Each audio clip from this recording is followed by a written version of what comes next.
just so small.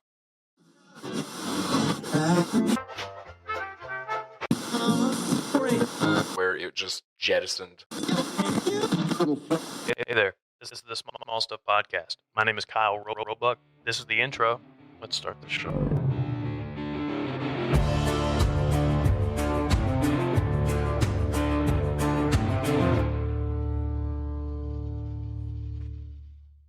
Hey everybody, welcome back to the podcast. Sorry, I had to clear my throat. Real quick before we jump in, make sure you're following Small Stuff Podcast on all social media platforms, TikTok, Facebook, Instagram, drawing a blank here. Just follow everything, everywhere. Links in the description. We're going to go ahead and jump in because we were already talking. Matt from Lanoca. Did I say that right? I didn't ask. Very good. It is Lanoca Coffee Company. Exactly. Lanoca Coffee Company. And what's your last name? I never asked that either. Sorry. That's not uncommon. Terrible host. It's Wright, W-R-I-G-H-T. Matt Wright, Matthew Wright. Yes, Matthew William Wright. Matthew William Wright. Yes, okay. Exactly. Matt, you want me to call Matt? That's fine. Matt Yeah. from Lanoca Coffee Company. How are you? Fantastic. Wonderful. Wonderful. Very We were comfortable. talking about like Marvel and random shit before. I was like, wait a minute, let's jump in before we just get into a conversation just randomly. You were talking about like old Iron Man cartoons and shit you used to watch. Right. And I wanted to ask, like, as someone who grew up in that, because we were talking about this and it's something that interests me, so I'm going with it. Sure. That the Lou Ferrigno Hulk, seeing that as like I would imagine a kid. Mm-hmm. Was that around like That was I have some vivid recollections of that show and things that happened kind of while that show was on, where we were living at that age, and just that it was Friday nights, and it was I do remember that very well actually. How I'm curious as someone who like saw that. Mm-hmm. I'm assuming you've seen the latest iteration of the Hulk. I have. I've dabbled a little in was it Eric Bana, and then Eric, the Edward Norton. Yep. It was The 2003 one was not great. well, yeah. The modern what's happening with the Hulk now, Mm-hmm. with in the Avengers, Right. kind of timeline is so far removed from David Banner and Right. Bill Bixby. I mean, that was like I hesitate to use the word soap opera, but it was a much different, very character driven, very like It's like Walker Texas Ranger, but like which I've actually never seen an episode of, oddly enough. But it's the same. It's like that type of show. Yeah. But it was. I have fond memories of it when I was a kid. But the main thing for me when I was growing up was the $6 Million Man. That was like my dude, and Evel Knievel for some reason, mostly because of the toys associated with that. But it was the Incredible Hulk growing up was a Friday night, staple for me that probably bled into the Dukes of Hazzard or something after that, because that was Friday nights, subsequent. But I forget sometimes how it's so like streaming stuff all the time now. We don't have regular cable. Right. Probably never will again. And I forget that like that's still a thing that people do. Like TV, like you sit down, you watch a show, and you just wait for the next thing to come on, and whatever it is, you just watch it, I guess. Well, it was 13, 14 channels in color if you were lucky, and it was a different world. It was kind of neat in some ways because you didn't have this. Sometimes when you're scrolling through now, what you can watch, it just becomes like you're just sort of hearing the soundtrack of what's playing in the background of the guide that you're scrolling down. Right. And it's, if the wife's in the room, a lot of times it ends up on something that I really won't watch and scroll through my phone, or stuff that or my daughter and I want to watch, and she's scrolling through hers. So it's a different world for sure. Yeah, we don't really get bored anymore. Yeah, well, it's such a like you do, but then you get on your phone and you're like, nah, I'm good now. Well, it's such an instant gratification, type world now. It's just you getting up and walking across the room to change the channels. Mm-hmm. Like, what the hell is this? I mean, it's really sometimes I'll sit back and think about it. It's like TV, media, entertainment, all that stuff that came out of, I mean, just the TV being invented, the radio, I guess, being invented, like it started to slowly grow. And then I think over the last maybe 15, 20 years, it's like exponentially grown and taken over kind of everything. But it's crazy to think that back then you didn't think of the radio as like, that's part of life. Like that's life, you know? Yeah. Or a TV. You're like, you didn't think about it like that's part of my life. That's just like, that's a thing. That's a cool toy. Now it's like, if you don't have a phone or a TV, it's like part of your life is gone. It's weird. It really is. And I think when people think about themselves as a person and what they are, that type of thing, like when I was a kid growing up, it was, part of, just not to segue into the story of Lanoca Coffee, but the fact that my great aunt lived on a little dirt road called Lanoca Avenue, where I grew up. It was a block and a half away from the hospital I was born in.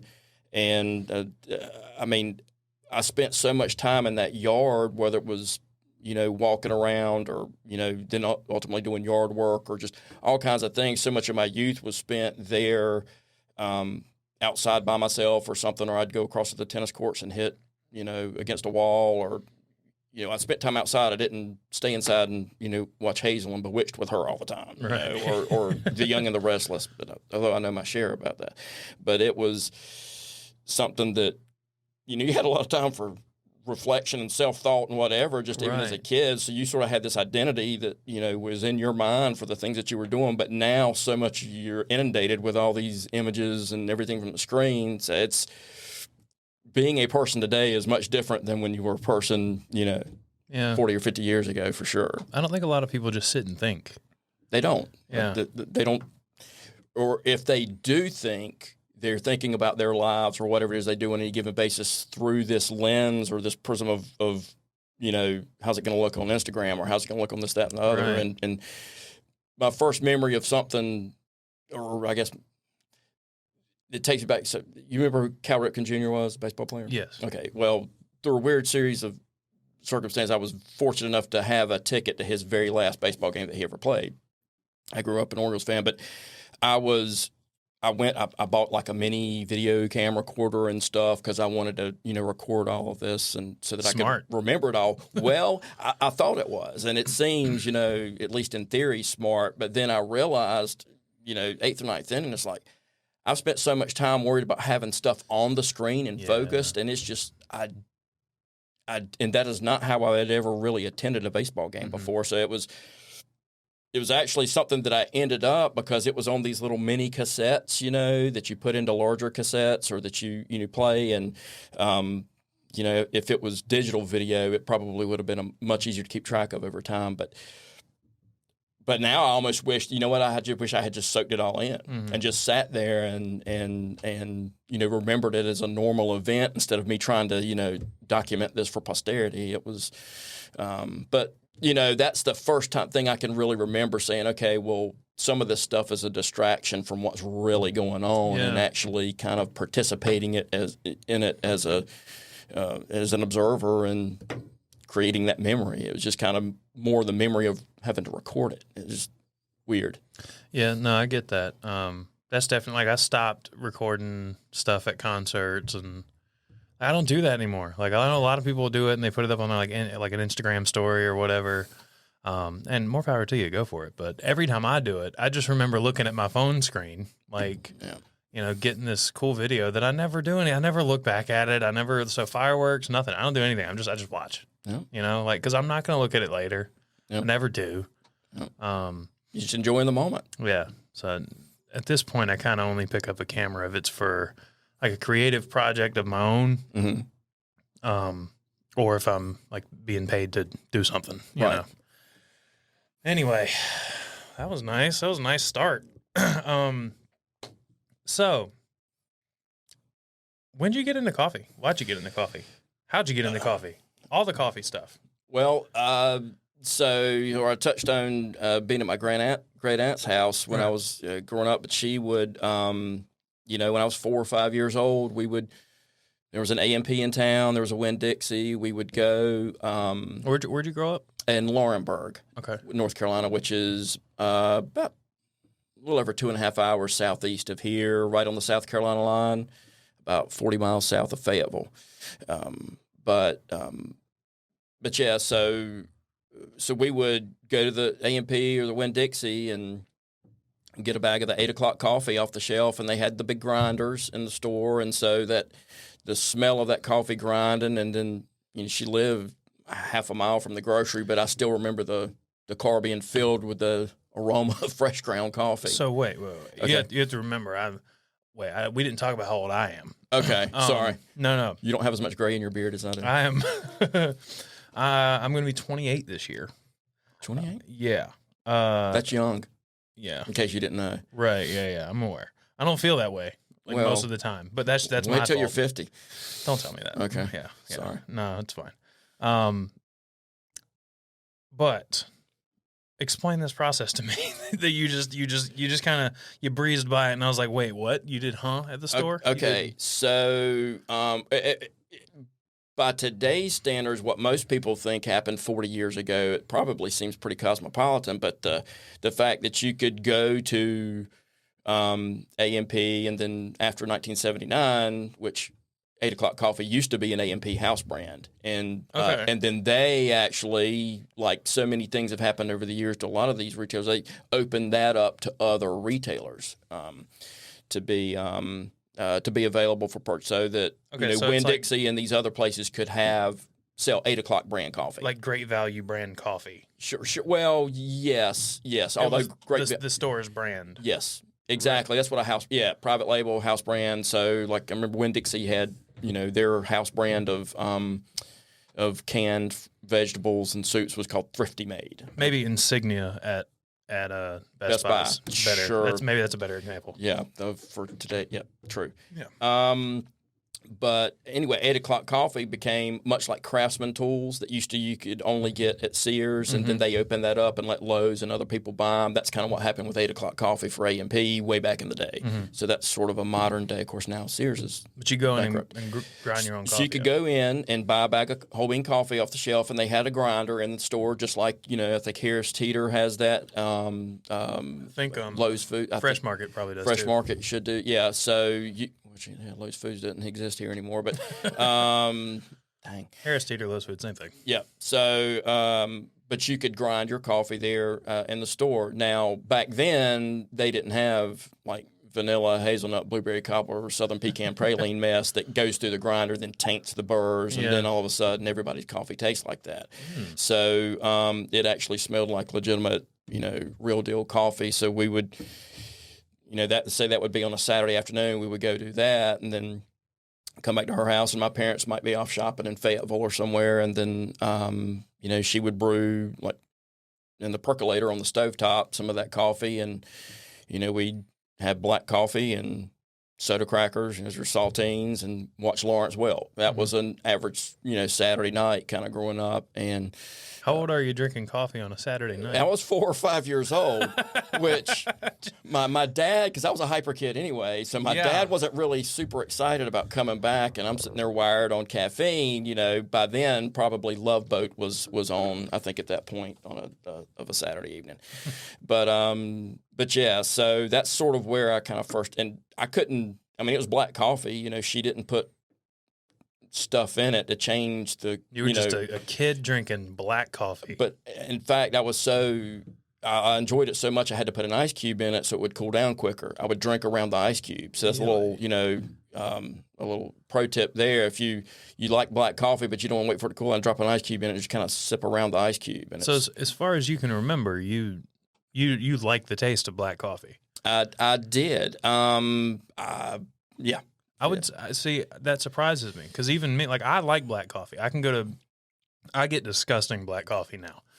Like what I mean by that is like I get like an iced cold brew from Starbucks with a shot, like an extra shot black, just like it's like licking a battery. Okay. And I drink that and I'm like, tasty. Like the first sip is the one that makes you go, oh. Okay. But then The rest of it's fine. Enough of your palate's dead that you Yeah, know, you then can I'm drink good. it. Okay. Yeah. But it took me a long time to get there. When I first started drinking black coffee, I was like, who does this and why? Like, you should not be, this should be illegal. This is gross.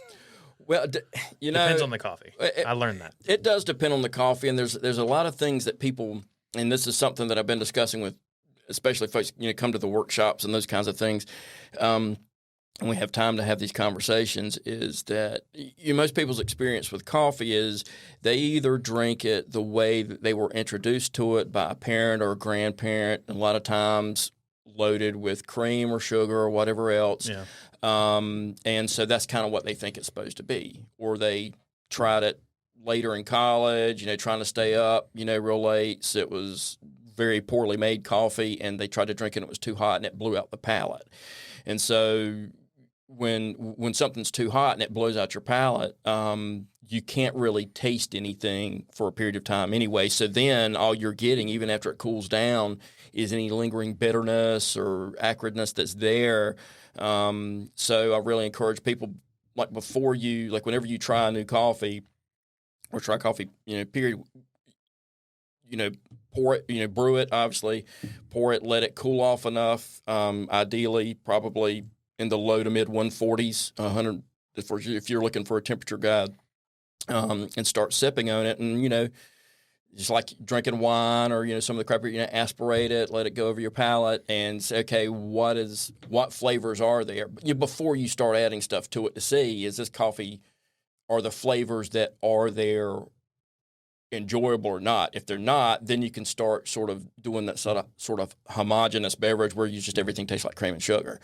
Do you do that with every time you get a new coffee, or you like, let me see how this is? I mean, because to me it sounds like you treat coffee as if like as I would treat that's a fun sounding cheese that I'd like for a sandwich or something. Like, and I'm grocery shopping, like I get it. Right. I try it. I'm like, that'd be good with turkey. Okay. You know, yeah. and cheese and meat pairings. That's right, a completely, what I'm saying is, like, I've never thought of coffee that way. I'm just like, I like this one. I don't know. It's like, for a lot of people, it's a caffeine delivery device. It becomes something. That's all it is for me. Right. And they're looking for, and if that's what it is, then really what's your next biggest component, as long as it's delivering the caffeine, is you want convenience.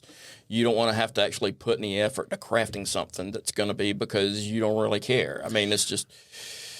I do. There are times where, like, it's not just about that. Like, okay. But those are pretty rare. Well, if I'm honest. When the thing is, and that's what we have a lot of people that talk about their weekend coffee, you know, like during the week when they're trying to get out the door, when it's, you know, expediency becomes the driver of whatever it is they're doing in the morning, you know, they need to have, whether it's that K-Cup or some type of pod brewer or something that's, you know, more efficient than taking 15, 20 minutes to do a Chemex pour over or a 10-minute French press or something. You know, a lot of it has to do with, you know, where their priorities are in that consumption of that beverage. Mm-hmm. And, you know, but coffees very much are, like you're saying, a cheese may go with a meat, you know, whatever on that sandwich may be really good. But the fact that usually I evaluate coffees in the light to medium roast range, because once you go to a certain point in the roast process, you start really blowing out the more subtle notes that may make it unique to that particular origin, or that particular varietal from that particular origin. Especially some of the floral notes, some of the fruity notes can really kind of change if they're there. You're almost burning it. Well, I'm saying almost burning it because I'm trying to put it in words that's like. Yeah, the things that happen with roasting coffee, just like cooking in general, the Maillard reactions, those kinds of things, they happen on a little bit different scale because, like so much of food and beverage in general, there's a lot of, you know, chemical compounds. There's hundreds of these things that kind of create whatever that the aroma, the flavor, you know, the things that are there that actually end up in the cup and give it a profile for you to either like it or not like it. So yes, the further you go in the roast, it was called a roast curve. So you're roasting coffees, and it goes through a drying phase where you're sort of kind of the moisture is kind of coming out of the of the seed, because it's really the seed of the coffee cherry. It's not a bean, but so what you're doing is so much of that the energy from your roaster, the heat energy from like I use a drum roaster, which sort of is tumbling, kind of like a dryer. You think of it that way. So that heat energy being endothermic in the sense that the seed or the bean is absorbing the heat, and so it's internalizing the heat. So it's endothermic, and then at a certain point, the roast it becomes exothermic, and so the heat starts pushing outward. And so when a roast is done, you get what's called a lighter roast, which you hear it sounds like a crack. So it sounds not dissimilar to popcorn. So what's happening is between the times that first crack starts and you then you'll have a lull between the first crack and then a secondary, really, which sounds more like a snap, which is a higher pitched sound. You have this kind of developmental phase. So your dry phase ends sort of when there's no green left on the bean at all. It's kind of a uniform tan color, starts to smell almost like fresh cut hay, then getting into bread baking kind of thing. So you're using sight, smell, and sound kind of all in this process. But you're developing this roast, whatever, because the beans have different densities. Higher elevation, slower grown beans tend to have a denser cellular structure, so they're going to roast differently than a lower elevation, softer bean.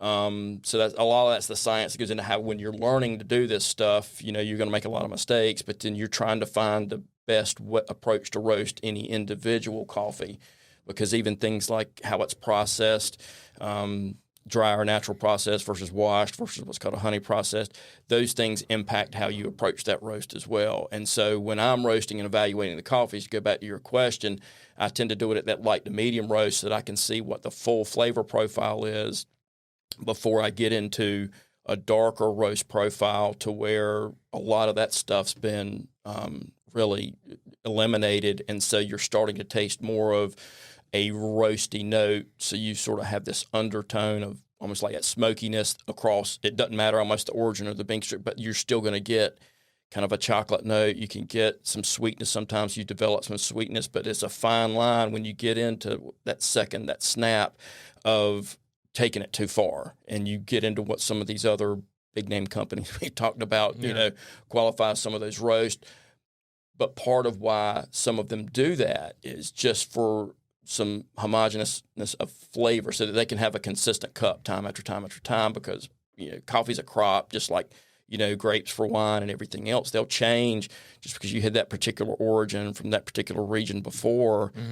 The next year it may be a little bit different, because it could have been a wetter season, it could have been a drier season. A lot of those things will change year to year.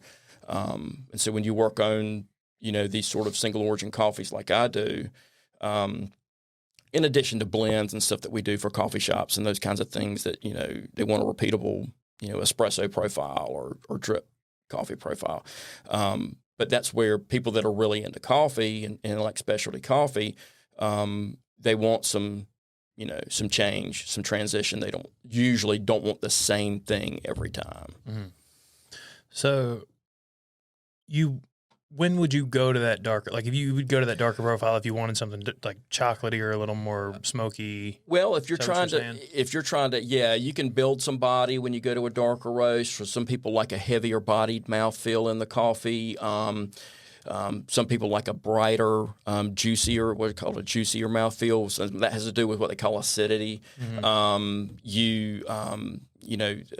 Natural processed Ethiopian coffees, some of the Costa Rican coffees, you kind of roast them maybe a little quicker, get them to first crack a little bit quicker, to amplify some of that what's called brightness, so that it, when you drink it, it feels like you maybe bit into a grape. It didn't taste like grape, or may not taste like apple, but it feels kind of juicy like that. I got you. As opposed to, say, a darker roasted, say a Sumatran or something that's going to have a little more of a chocolatey note, and it's going to be a little earthier, and definitely a heavier mouthfeel. But another reason you roast a little bit darker on some of those profiles is, so if you're just an espresso person and you like milk-based espresso drinks, then Some of those heavier bodied, darker roast profiles can handle the milk a little bit better, meaning that doesn't mean you can't make espressos with a light roast coffee, because espresso is a brew method. It's not a speaking of some of these major brands like Dunkin' Donuts had a commercial on in the last year or so that it mentioned specifically espresso beans.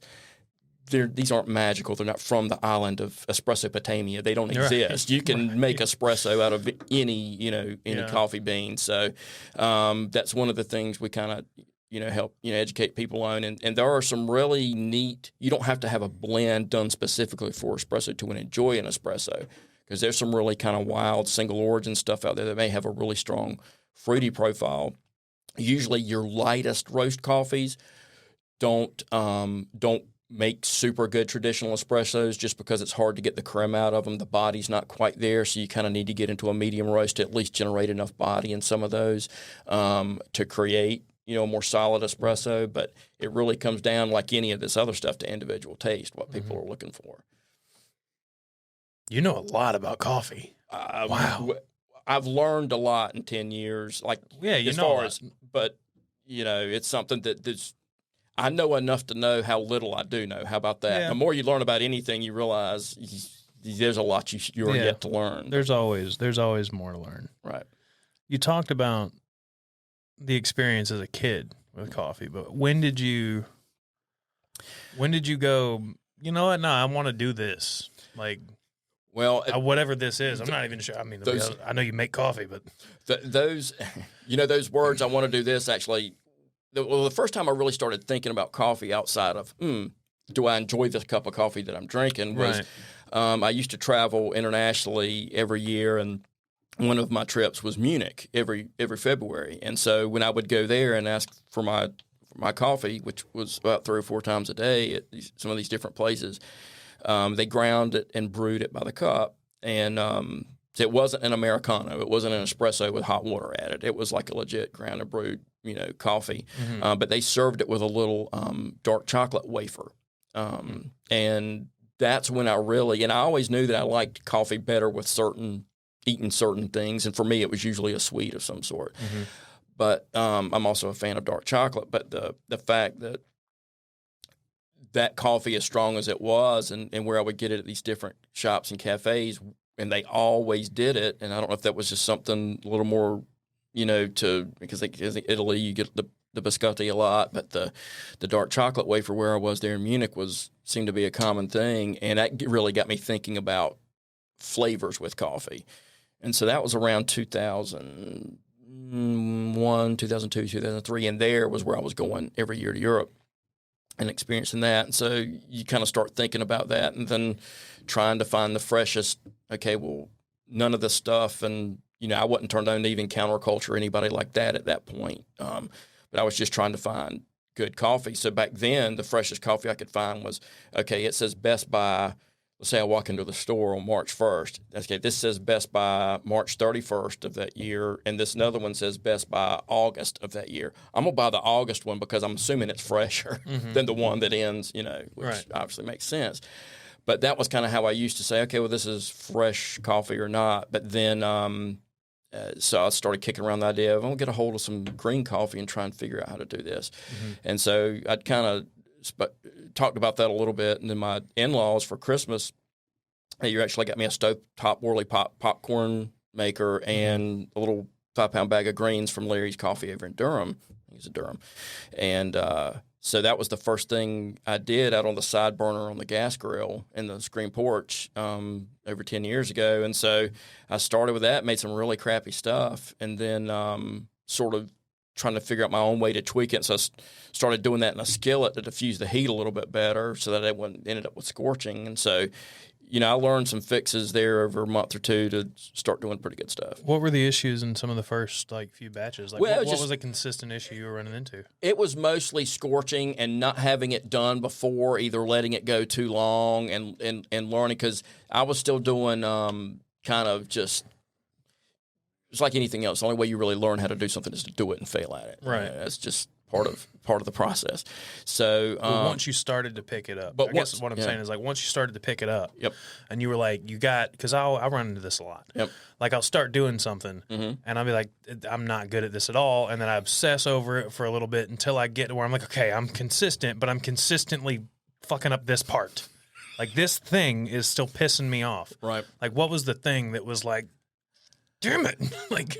Well, honestly, and maybe that's why I didn't give up on it, because I have a little bit of that obsessive kind of, okay, I'm going to do this for X number of time, and then it's going to be like, okay, I've mastered it, and then I'm going to move on to something else. If I'm remotely good at it, I'm going to obsess over it until I'm really good at it. Right.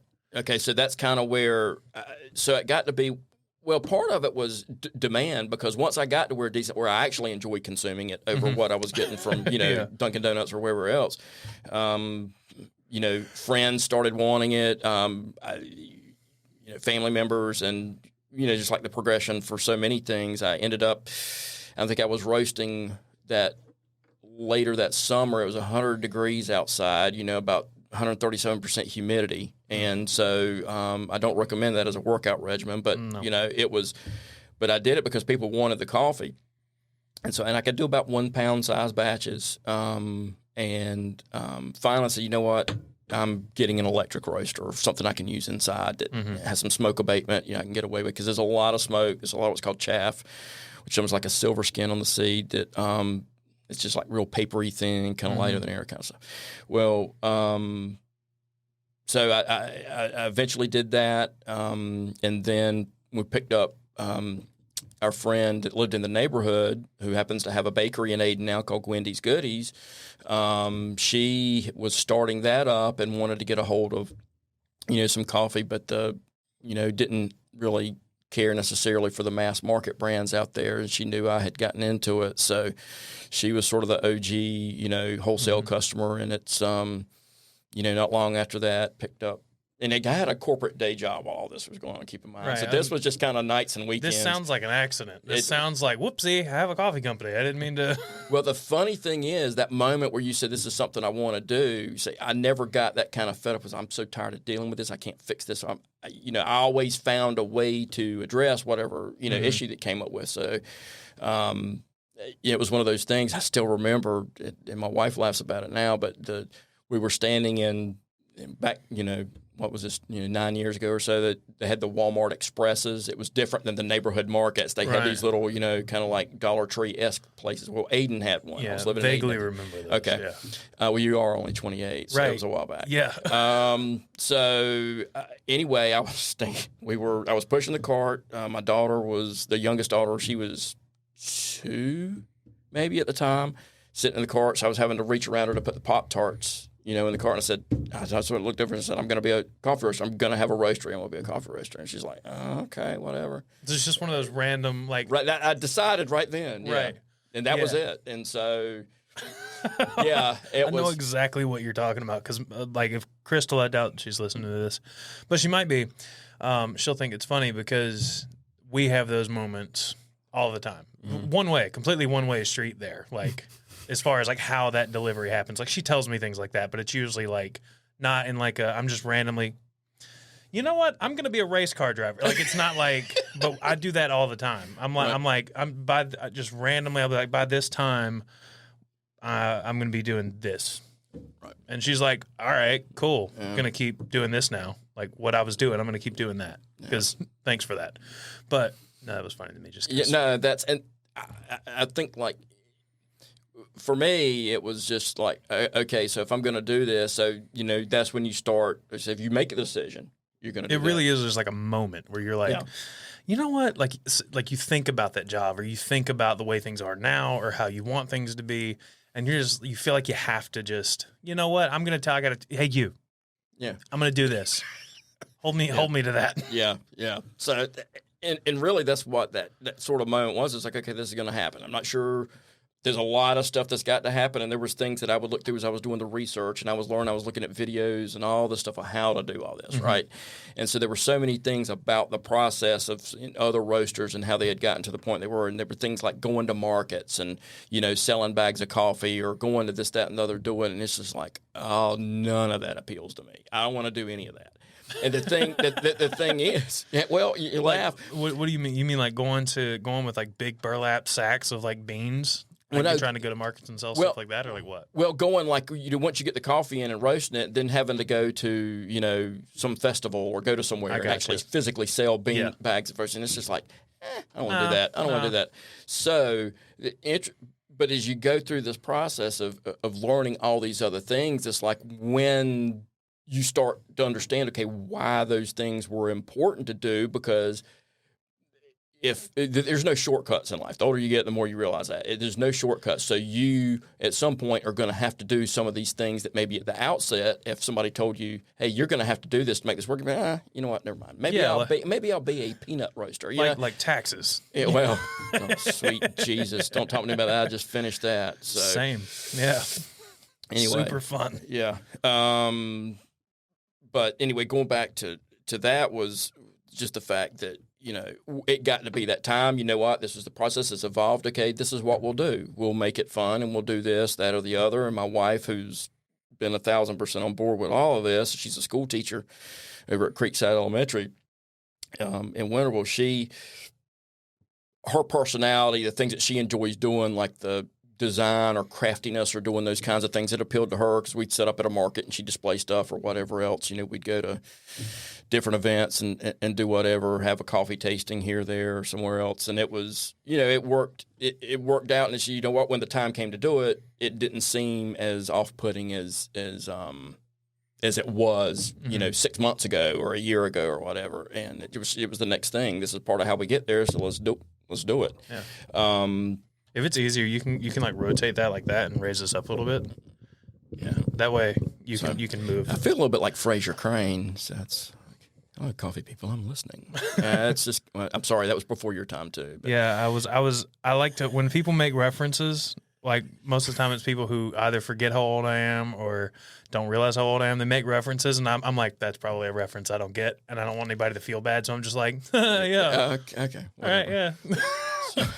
I heard what did you say? You said Fraser. Fraser Crane. Yeah, from Cheers. But then Fraser, I know he had his own show. Fraser. I know the name Fraser. Okay, so that was the name of the show. And I knew of the show Fraser on KCL. And then you just reminded me that show is a spinoff that I did know. Yes, I've never seen either of them.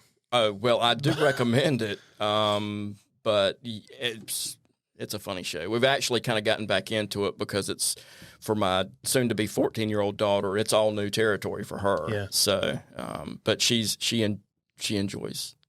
It seems to enjoy the show so far. So when she listens to this later, maybe she'll get the reference. She will. She will. We've already spent more time on it than it probably deserves. But anyway.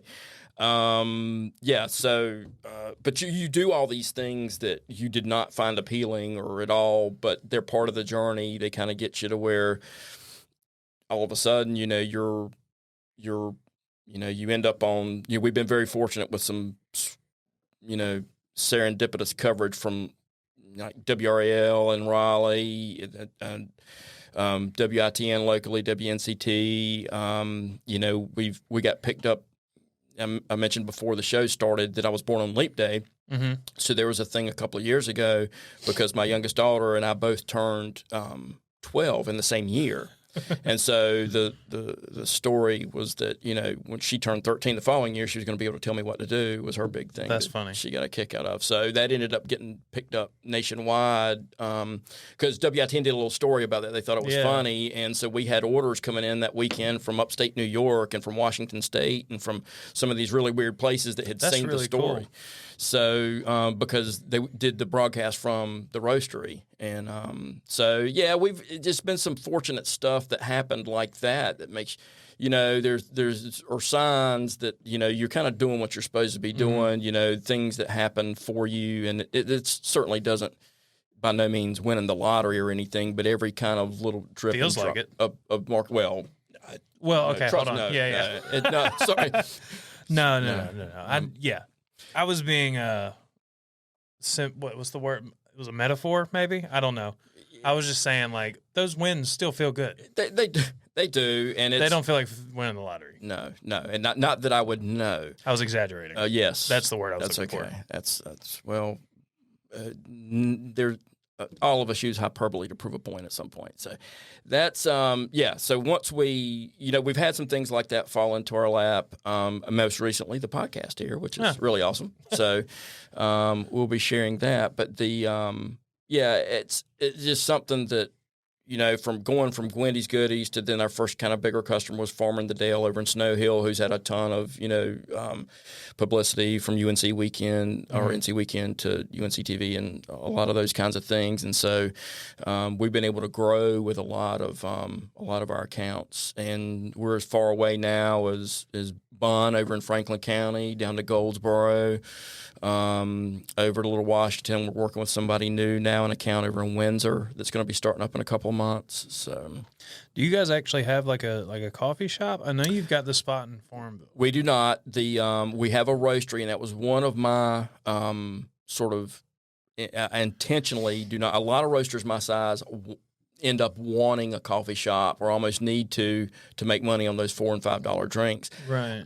I made a conscious decision years ago. I wouldn't ever do that because first of all, I don't want to compete with my wholesale customers. So if I'm selling, that's a good point. I'll take, because that is what drives this boat is still the fact that I am a wholesale roaster. And so that's a good point. Yep.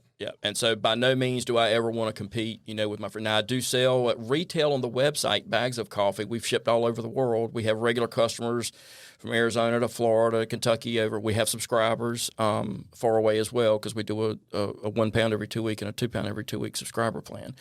But it's one of those things for me was if I got into where I was doing individual cups of coffee, part of my mission, and I was speaking with someone affiliated with the university in the last couple of weeks about this. East Carolina has a very specific mission, like especially like the medical school. The rural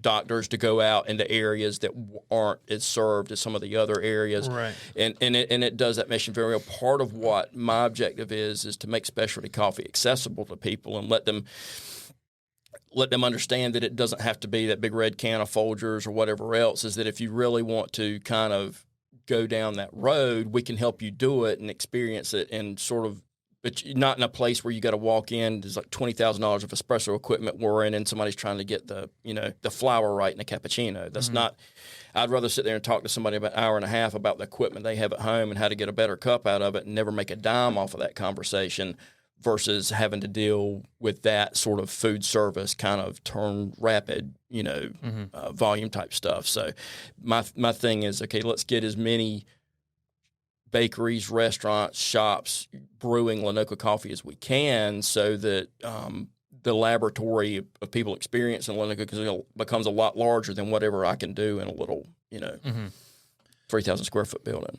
You put so much time into we haven't really talked about this much, but so much time into the developing the flavor of a certain roast.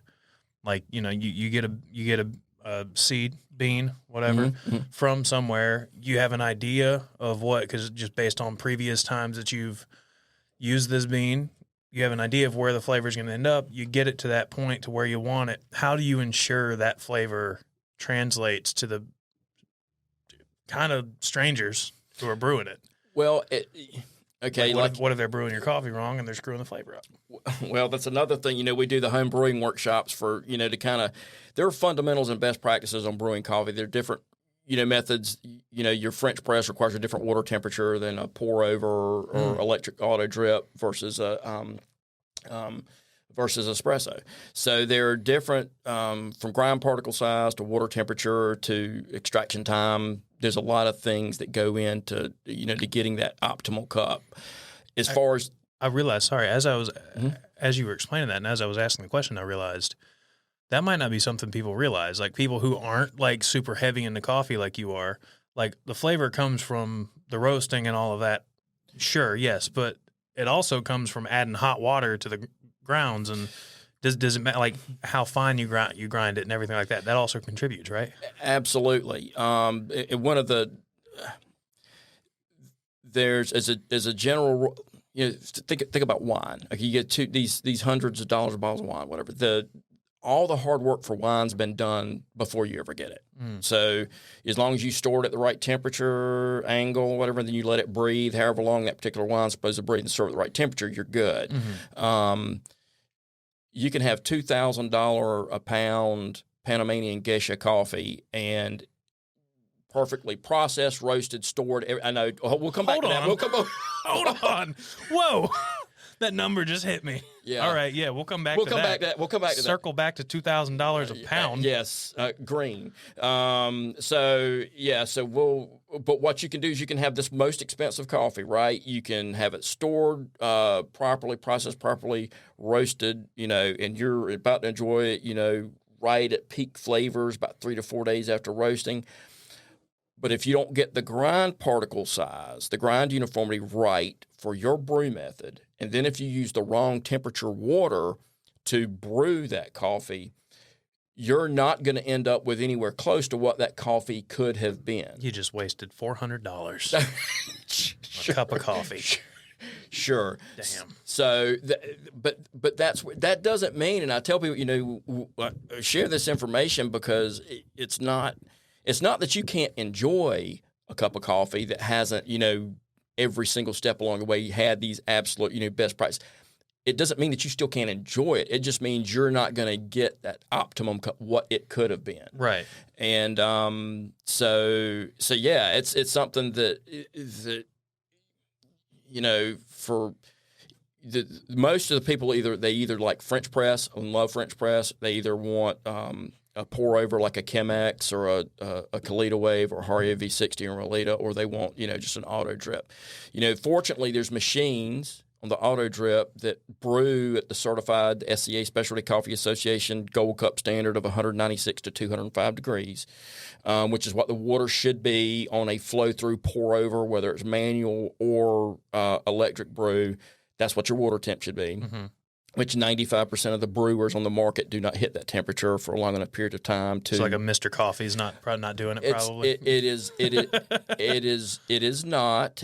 Now we do coach people rather than me selling them a $350 Technivorm Mocha Master, which I can do, which has a 5-year warranty all head and built in the Netherlands. Oh well, a 5-year warranty in that case. That's a different. It is a different story. But usually before I sell them that, and this is where I'm like the world's worst salesman, is we try and figure, okay, how do we get your current equipment to make the best cup it can before you start going down this road?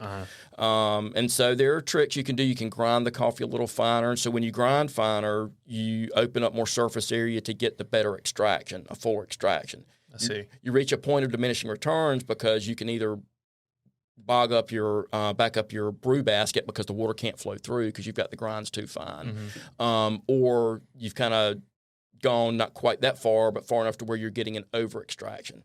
So if your coffee's bitter, it's either been over roasted, or because it could be a multitude of things, or the water is interacting too long with those coffee grounds, and so it's extracting too much because you sort of have the sweet spot of your extraction. You want to extract all the things out of the coffee grounds that you want to get that are contributed in a positive manner. But if you end up getting some bitterness, almost like a green pepper, vegetative type flavor, those tend to be notes of over extraction, meaning your water could have been too hot, the grounds could have been too fine, the extraction took too long.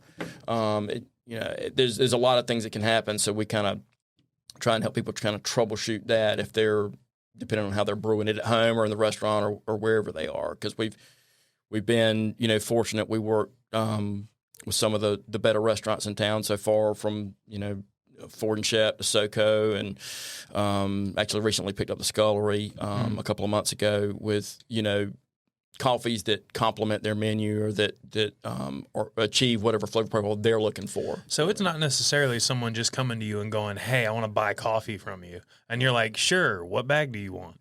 You're like, let's figure out what is going to be best for what you're doing, right? And then let me show you the best way to brew this. Well, and that tends to be a separate, because we do have people that come in for the first thing that they think we're a coffee shop, which we're not. We don't, like I said, usually on Saturdays I do brew up something for people to sample, but we don't sell cups of coffee or anything. Right.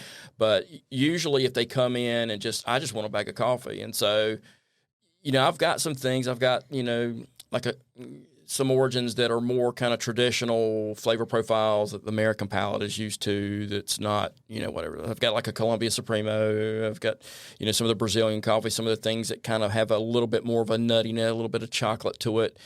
And when we use those notes, those tasting notes, it's not that it tastes like you bit into a Hershey bar or something like that. It's stuff that, like, in the finish, it reminds you of that. Right. Yeah. Someone threw a chocolate bar by your head while you were sipping some hot water. Sure. Yeah. But it's something that people, they sometimes, we have both kinds of people. Oh, I like this one. This one tastes like, toffee and caramel. Mm-hmm. Well, it does, but it's not going to taste like you poured half a gallon of International Delights into it. I mean, It's going to be something that, reminds you of it. So if you're not, then we have people that say, oh, I don't like flavored coffees. Well, we don't do, I call them novelty coffees to keep the terminology somewhat differentiated for people to kind of understand. What I do is specialty coffee, and there are, these tasting notes that are on the label. It's not a flavor. It's not a flavor. It's nothing added. It's what happens to be there that I've done my best to pull. And I'm trying to do, as a roaster, I'm trying to get out of the way. I'm just trying to bring what's there out. Mm-hmm. I'm not trying to be,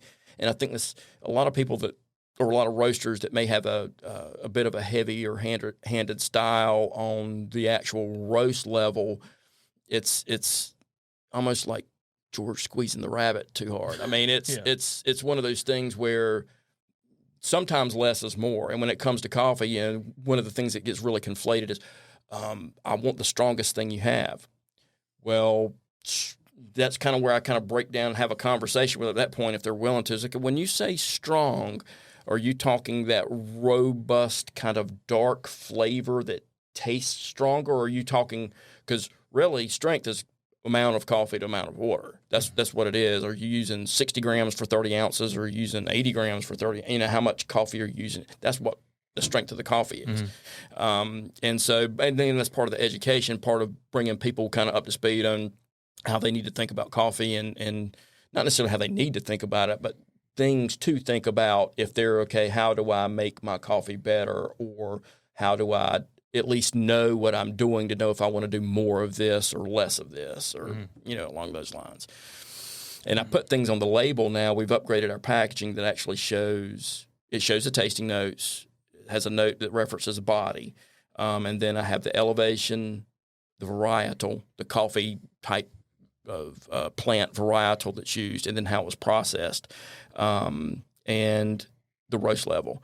And the reason I added those things is because I want folks to start thinking about, so, well, why is this here? Why does this matter? Why does height, elevation matter? Why does the coffee varietal matter? How it's processed? Because then that kind of gets people asking questions, or even if they don't ask me, or if they don't send me an email, at least they may start looking online for, what does elevation mean? What is, why does that matter in coffee, or what is it? So as part of that sort of a grassroots kind of education of, hey, okay, this is, you may decide you don't care about any of that stuff, but at least it gets people thinking about the fact that these things do impact what goes in your cup. I want to circle back to the really expensive coffee, okay. But I also, real quick, sitting here thinking about it, the way that you're talking about this sounds like you're concerned about you said grassroots, concerned about like what it means to actually create, a roast, something, there's something there, like it means something to you that you actually went and did this, and you pulled out something out of this bean that was already there. You just made it a little more prominent. You helped it bloom, Most people don't. I would argue that most people are just like, I just want my caffeine, man. Which is that's what I'm getting from you. Is that's kind of how most people are. They're like, when somebody says I want the strongest coffee you got, usually I'm taking that as you want the thing that you're going to take like a cup of it and be wired until about 2:00. Right. So is it something you want to? You got into this because you enjoyed doing it, I would imagine, and that may have been the only reason. But then, did you learn that there's a lot to this, and I want this to continue going? Because it sounds like you do a lot of teaching too.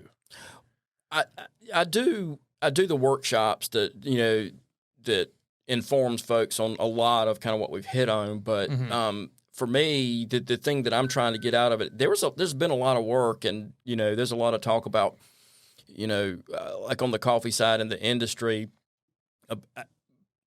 I would love to be able to deal with individual farms where I could, because it's one thing. I'd love to know who produces it. How close can I get to be sure they're getting as much money in this process as opposed to paying middleman after middleman after middleman on the stuff. And so, for me, and whether it ends up being something that's one of my more direct trade coffees, like some of my Honduran coffees, versus something that's a little further down the supply chain because I need to get,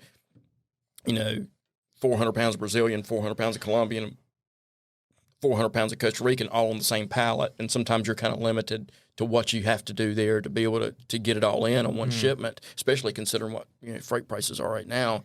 For me, I'm trying to, knowing all the work that goes into it at these farms and what these people go through and how relatively little they're making in the process is something that I want to be sure I don't screw that up what they've done. So, I mean, I've had other conversations with roasters in the last 5 or 6 years that have gotten into the business, or, you're on these message board forums and you read people, and it becomes evident in the conversation or in the thread of the messages or whatever that, and I kind of have to stop reading some of that stuff, because for me, the origin, the beginning really goes back to nostalgia and sentiment, a feeling of sentiment for me, because that's just who I am, how I am. But then it becomes a thing, well, you don't want to, like, I don't want to trash everything I've done this far to start selling K-Cups and all this kind of stuff, because I do have a lot of customers, but they love Lanoca, but they want the convenience of K-Cups and pods and doing all this kind of stuff. And that's one thing. I don't even put ground coffee on the shelf anywhere. Like, I'll have people that come in and buy $60 worth of coffee, and they want me to grind it for them. I'm happy to do that. That's what they want me to do. That's what I'm going to do. But I would never put a pre-ground bag of coffee on the shelf anywhere, because can it get stale a little quicker that way? Is that a way to say it? Yeah, I mean, it's what happens is, coffee, fresh roasted coffee has, two enemies, moisture and oxygen. And so once you've ground the coffee, you've exposed all the surface area. Now, it doesn't matter if you hermetically seal it and shoot it in a space. I mean, you've sort of compromised that coffee. So if it's not brewed in the next few minutes after you're losing some of losing. Yeah, exactly. It's like a fresh ground herb or something, like anything like that. Like after you, like if you grind up something like oregano or something like that and leave it and come back the next day, like it's just not the same. Like right. It's drier. I'm assuming coffee's like super dry anyway.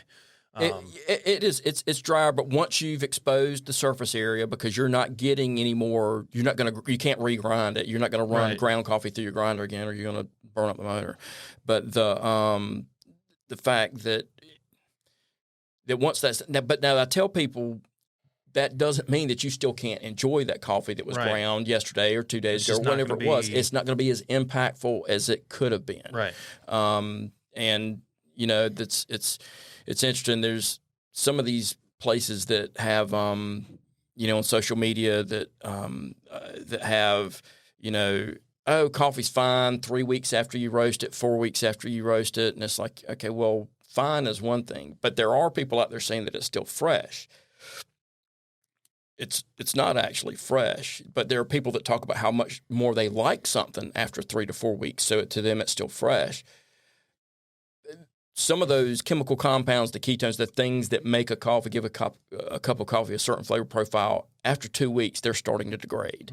And you may like that coffee better after some of those things have dissipated, so that the cup profile is actually different. You may like it better after 3 weeks or 4 weeks, but that doesn't mean it's fresh anymore. It doesn't mean it's fresh. But so you shouldn't claim that it's still fresh to make yourself feel better about because everybody's different.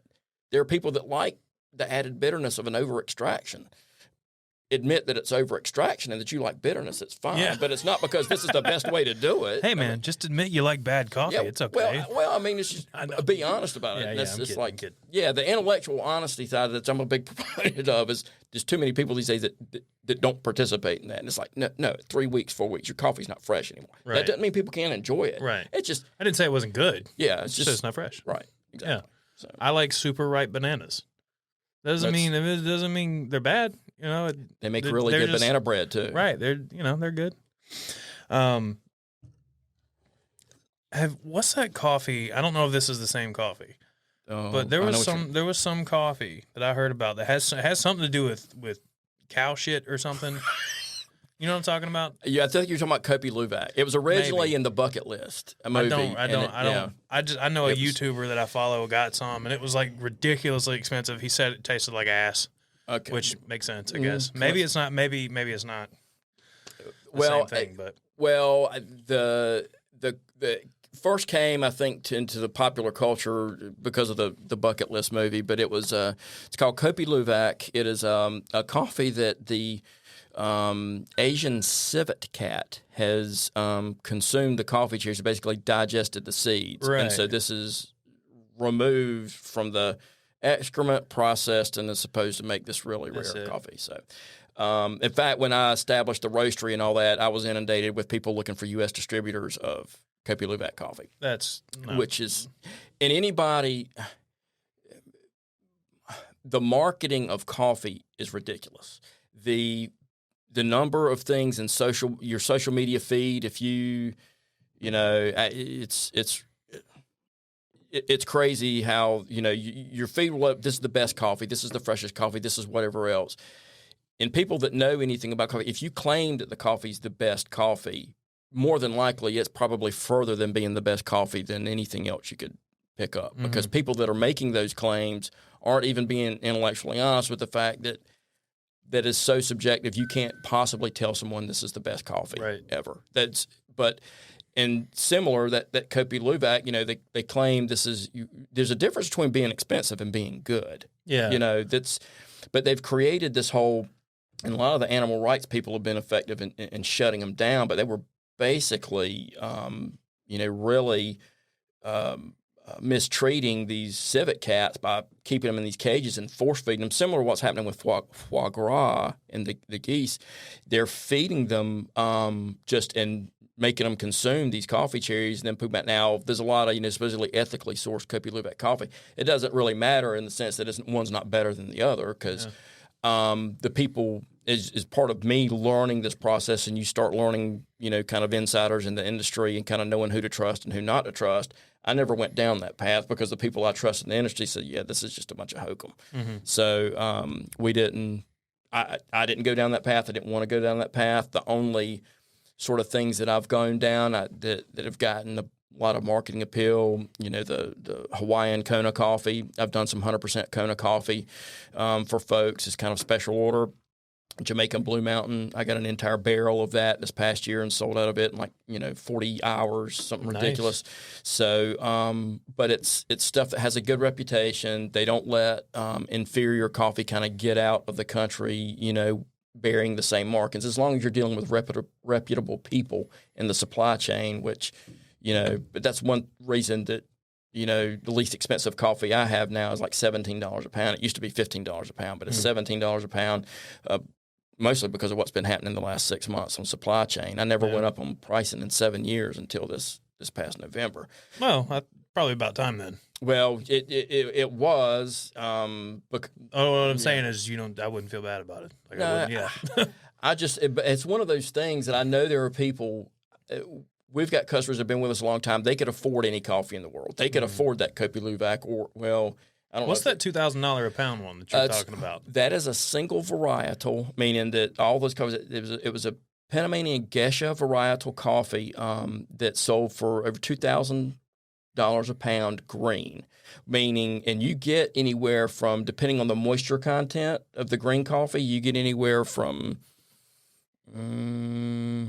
really around 15 to 17% weight loss So really, it's add 20% or add 17% to the $2,000 a pound by the time you get roasted coffee. Right. So it's one of those things where I've never bought any because That's a lot. Yeah, that's a lot. That's ridiculous. Yeah. That is not. Why is that so expensive? Well, there's the supposed reasons. When you're talking single varietal coffees, you're talking about all this coffee has been cultivated. It's one variety, one variety of plant, so that you're getting it's not a blend, which most coffees, even if they're single origin, you may have a mix of Caturra and Catawba and Typica all in there, but they create a certain cut profile for that particular region of farms. But this has all been cultivated as a single. Now, the Gesha name itself, part of the history on that is Ethiopia, which is widely considered to be the birthplace of coffee. From hundreds of years ago, there was an Ethiopian Gesha varietal that began to be like so many of the traders back then. They would take, and that's why one of the more popular varieties down in grown a lot in Brazil and then in some other areas is a Bourbon. It's spelled Bourbon, but it's pronounced Bourbon because some of the French traders had taken it and planted it in some of these other areas to start a crop, like a lot of these things started, hundreds of years ago.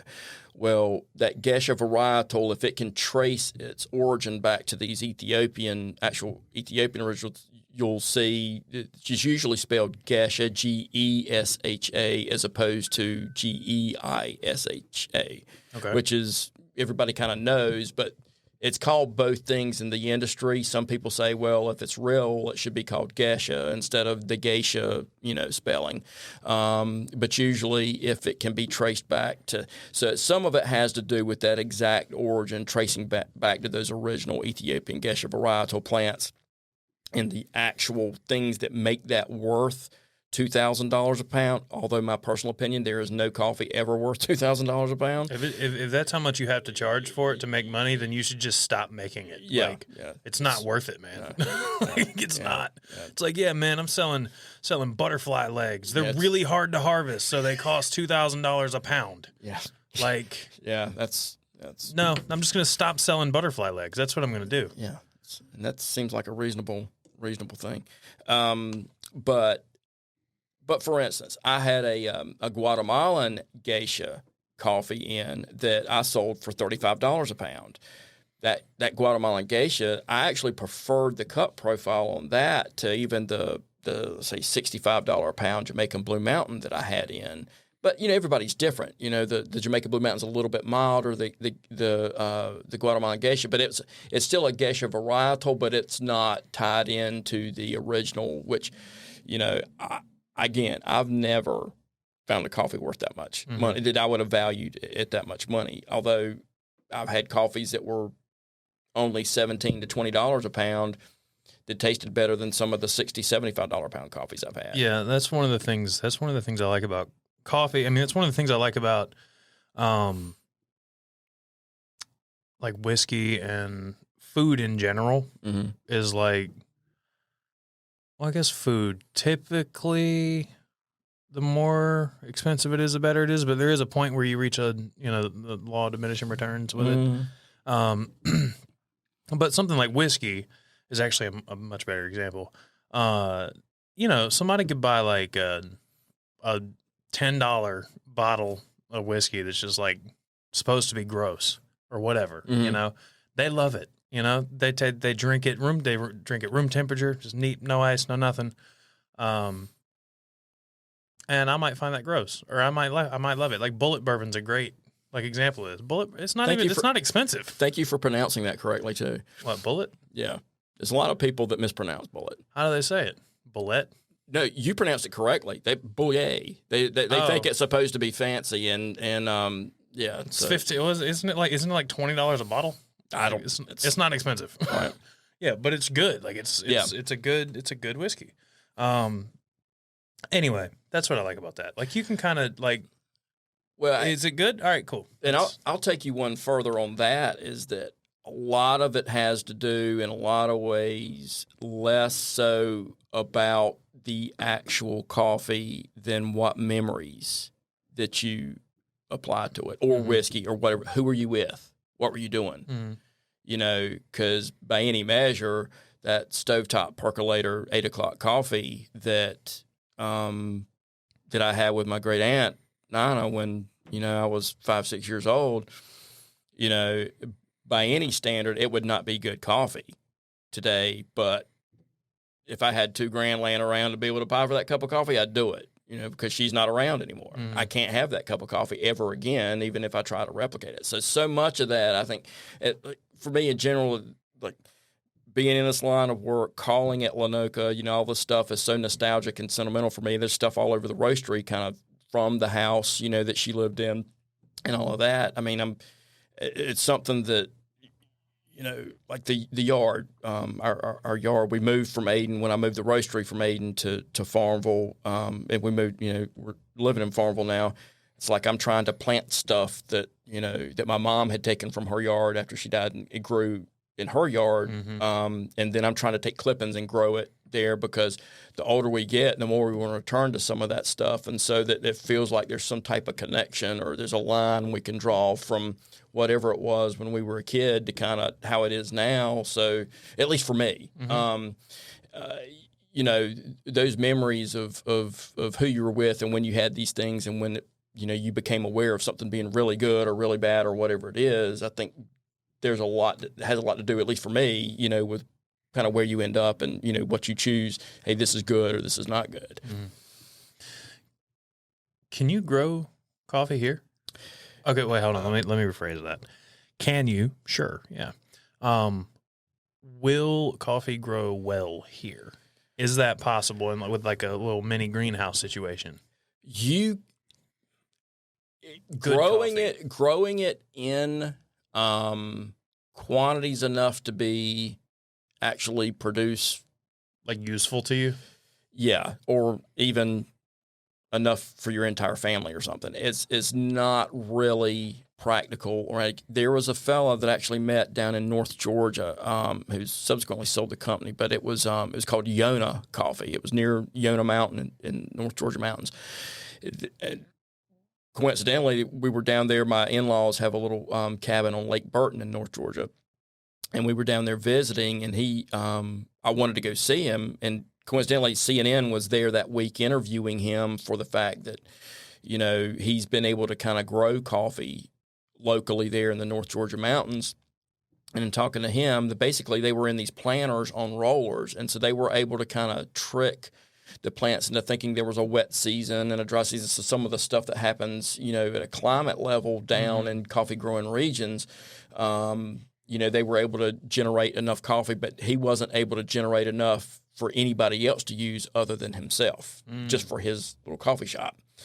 So I did buy some of those beans, and I did sample them when I got back home, and it was a darker roast than I would have preferred. And my usual, the first thing I jump to when I taste something like that, that's a really kind of a unique coffee, when it's a darker roast, is kind of like someone's trying to hide something. I'm not sure if it was a Robusta bean or not, because we didn't get into that. The company is subsequently sold, and I don't really see that coffee being marketed anywhere, because I was wanting to say, hey, we kind of have this connection. I'd love to be able to sell it, you know, roast it and sell it up here, but he didn't even have enough to do that. So I know there are people in California that have dumped tens of millions of dollars, which isn't surprising because it's like $12 to us, but they've dumped tens of millions of dollars in California to be able to grow coffee there. I don't know what the success level has been, but it's really not practical to kind of grow it anywhere around here. I've heard somebody in the North Carolina mountains is trying to do it or do it as well. I think the relative elevations are kind of low, but there's a lot of other things involving the terroir, the soil, the climate conditions in general, the year-round stuff. Where does it typically grow like best? Like what conditions does it need?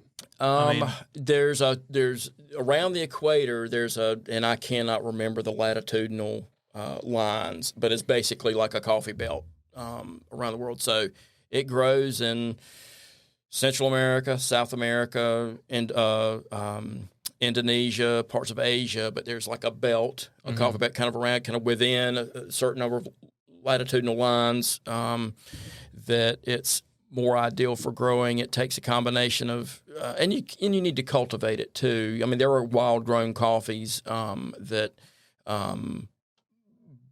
but it becomes then, okay, well, is this going to be an agricultural crop that, we look at as an export that, this country is, adept at, at making, economic sense for them? Or is it just, hey, we're going to grow this kind of regionally and just enjoy it? It becomes a different animal. But yeah, so really, I think Hawaii, obviously that's an American coffee. It's grown there, and that's one of the things, I try and remind people of too. It goes for usually 100% Kona coffee usually goes for at least around $50 a pound at retail. And the only thing I caution people on that is crazy. It's crazy, but it's less crazy when you think of the fact that part of that is U.S. labor costs. Because these people in Central, South America, Africa are not making anywhere near U.S. labor costs. So that's kind of one of the things. Again, part of me being the world's worst salesman is I'm trying to be completely transparent with all of this stuff, so that they know, hey, full disclosure, this is kind of part of what you're paying for. Yeah. So it's not necessarily like you are like if you're down, if you're trying to buy an American-made product, sure, yeah. Then you're down to buy this, but. Yeah. If you're not really, if you don't care about that much, maybe try this one over here. It's from Honduras. It's a little cheaper. Yeah. Well, and the thing is, some things about some of the Honduran coffees, the Guatemalan coffees, it can be really a better cup profile. If they be better, but the quality control on the Hawaiian farms is fantastic. I mean, so you're paying for that too. Well, you're paying for the fact that. Yeah, and part of it's because it's less volume of coffee. So if it's easier, it's easier to make sure that everything is perfect. Yeah, exactly. And they have such a good reputation, so a lot of that infrastructure is built in for the sorting of being sure that they're getting the best of the best, the coffee that works through to get in the bag. So, so you are paying partially for that too. So it's not like you're just paying. You're overpaying or paying more just because it's American, but it's also good quality, really good quality stuff too. Which I like because I do what's called I groom every roast. So I'm looking for Quakers. I'm looking for, certain broken pieces. I'm looking for things that visually I don't find appealing in the coffee after I'm roasting it. So I'm pulling out, which becomes more difficult with certain coffees because if it's a natural processed coffee, a lot of times it can vary. The ripeness of the cherry varies, which can really kind of impact sometimes what the color of the bean is after roasting. And so that's why another reason a lot of people that will roast darker is because it sort of homogenizes the outward appearance of that, so they're not having to pull something because it looks lighter colored. That's more obvious at the lighter or medium. So, which again, not that I'm better than anybody else. It's just that my standards are what they are for kind of what I'm doing. I got you. I don't think that at all. I don't think anybody thinks that. You're good, dude. What was I going to ask? Oh, I hate when this happens. It's at least once an episode. That's fine. What was that? Oh, the workshops. I wanted to delve into those a little bit. Because we didn't talk about, you've mentioned it a few times, and I think you've in passing kind of said some stuff about it. But what's up with the workshops you do? So you don't sell coffee. You sell coffee, but you don't sell coffee by the cup. Right. Like it's not like a coffee shop thing. Right. You're selling whole bean coffee roasted, right? You'll grind it up if you want, but you're also teaching people. Yes. How does the workshop thing work? So most of the workshops, and I'll get emails all the time. So when are you running another class, or when are you doing this? And I was like, well, I do that custom, and especially because we moved to the larger location and moved to Farmville in August of 2019. So of course, 6 months later when COVID did its thing, initially was like, okay, well, I'm not obviously going to be having classes or scheduling classes, which we were very blessed and fortunate enough that I was, believe it or not, through all that crap, I was able to still pick up wholesale business. Yeah. And so that was early on. I was like, okay, I don't know that I'm going to be able to make this work if I can't really monetize and generate revenue off the classroom instruction. But as it turned out, that's really become hey, it's nice to be able to do it, but I certainly don't have to have it as part of the business model. But oddly enough, most of my people come from the Triangle, Raleigh. And when we get, we're sort of a destination for coffee enthusiasts, usually about a 2-hour driving range. People call us ahead of time and say, hey, we've got 2 people, or we've got, 10 people or 12 people. And so, and I customize it. Usually people want they want to taste at least 2 or 3 different coffees, and they want to know French press, they want to know Chemex pour over, and they want to know kind of the auto drip, kind of things.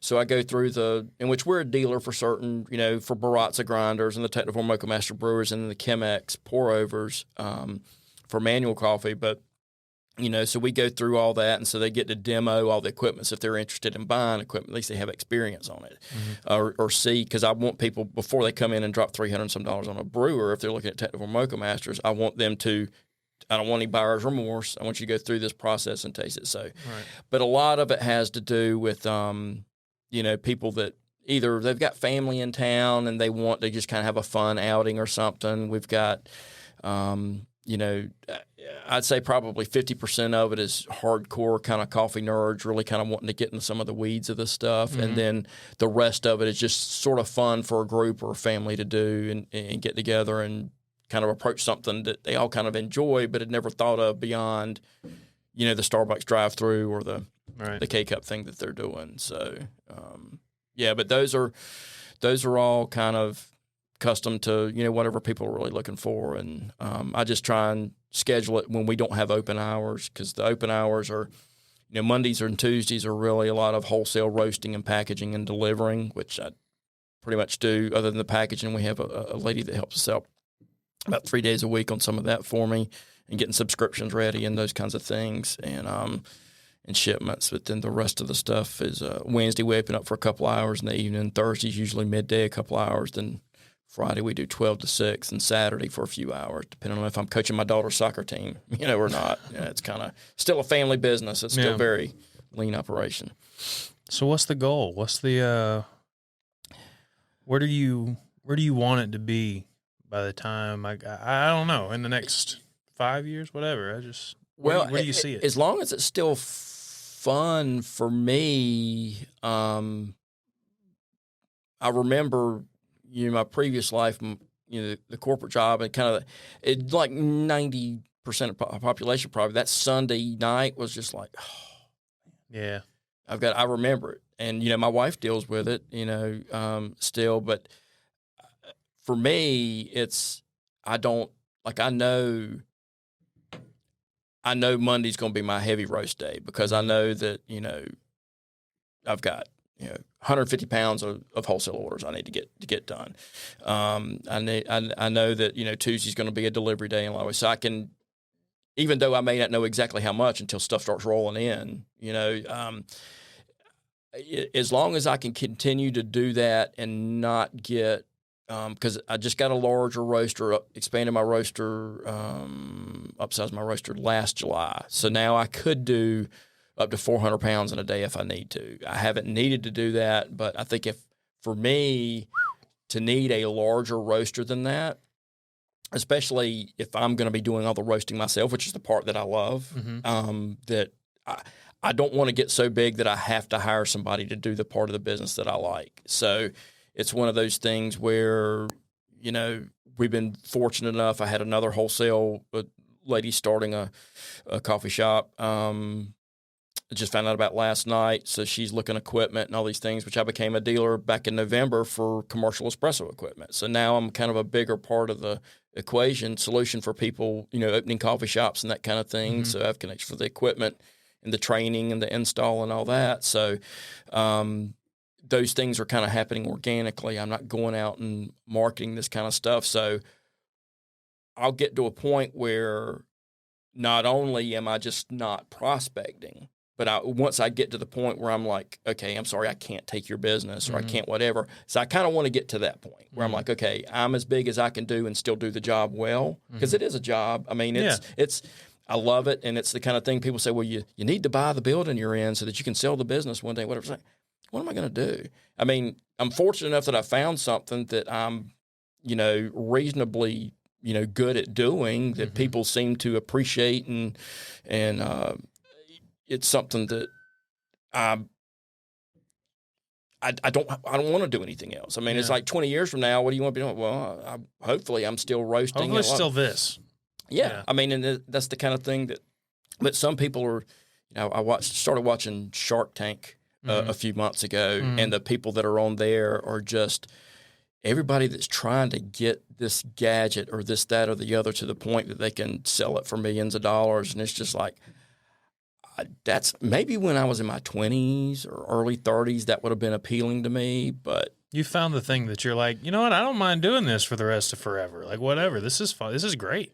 Yeah. I mean, I would like, eventually getting to a point where I could take a week off to, travel with the family or something, that would be nice. And I still think I can do that. I'm not so like where, I can do that, but, we've got one daughter getting married in July, and we've got another one starting high school next year and trying to figure out where college is going to fit in that beyond the road. So there are certain, outside pressures, monetarily where, okay, well, I've got to still do things that make sense. So if I wasn't making money at this, I would have to do something else. Right.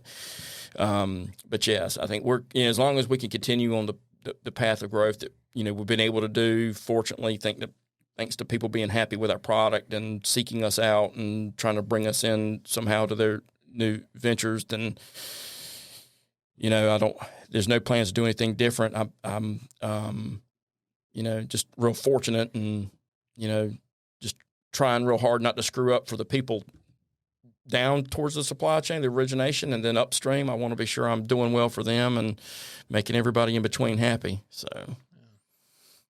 well, dude, thanks for coming on. This was great, for real.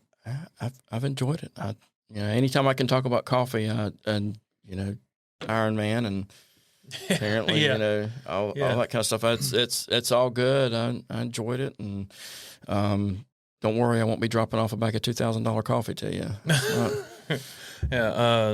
No, this was good. I want to have you back on if you're down one day. I usually generally I bring people back on. At some point, I've had a few people now who are what I'd call regulars, but it's nice to just sit down and chat like we did when you first got here. That's why I jumped on. We just started having a good conversation, and you don't always find people you can just talk to. Oh, it's cool. Good. It was fun. I appreciate you having me on and exposure, and of course, man. Yeah, and encourage people to, if they've got questions about coffee or old episodes of The Incredible Hulk, I'm happy to talk to them. It's not. So where can people find you? Anything, everything. Okay. Socials, website, whatever. Yeah, so we're on Facebook, we're on Instagram. Because we aren't a coffee shop, our hours can vary. I post our hours every week on social media because sometimes because it's a small operation, like April 29th, we're closed because I'm going to be at Busch Gardens with my daughter whose orchestra class is supposed to play up there. So weird stuff like that happens sometimes. But yeah, www.lanocacoffee.com. Folks order on that all the time, and then usually their order's ready in 3 to 4 days. The phone number, text number, is 252-327-8290. I get a lot of texts and answer them at odd hours, and people are really weirded out by that sometimes. But then the email address is info@lanocacoffee.com. But yeah, so we're kind of all over, and don't trust Google. Google, if you do coffee shops near me, we come up, but we're not an actual coffee shop. So just remember that. But yeah, so we're be happy to answer any question or, talk about coffee. Do that a lot. Right. Well, guys, everything for Lanoca Coffee is going to be down in the description. Again, Matt, thank you for coming on. It was great talking to you. I learned a lot about coffee, which was the goal. So, guys, make sure you go follow Lanoca Coffee wherever you can. Check out the website. Go, buy a Chemex from them, or if you're a coffee shop looking for some new coffees, buy some coffee from them. Make sure you're following Small Stuff Podcast on all the social media platforms that we're on. All the links for everything are in the description. That's all I'm doing for this outro. See you later.